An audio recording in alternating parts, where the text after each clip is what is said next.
Well, suicide was the subject of a presentation here in Billings tonight. Frank King, known as the mental health comedian, spoke at MSU-Billings for the annual Power of One Week. Yeah, this event is held every year to honor the spirit of Dr. Martin Luther King Jr.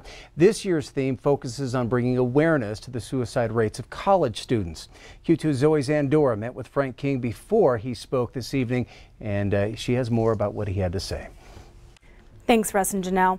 Each year, 1,100 college students commit suicide. That's 3 a day, every day. MSUB invited Frank King to speak, as you mentioned, as part of the annual event in honor of Martin Luther King Jr., focusing on college student suicide. King has been a comedian for about 33 years and has battled depression and suicidal thoughts his whole life. Through his personal experience, his comedic background, and dealing with near suicide himself, King speaks to groups around the nation and around the world. Depression and suicide run in my family. That's the reason I speak on it, I guess, at the heart of it. My grandmother died by suicide, my great aunt. I came close enough to dying by suicide, I could tell you what the barrel of my gun tastes like.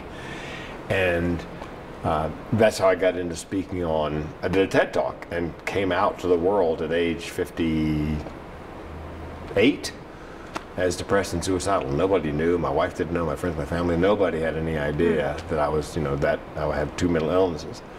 And once I did the TED Talk, then I began the transition from funny speaker, comedian, to speaker who is funny.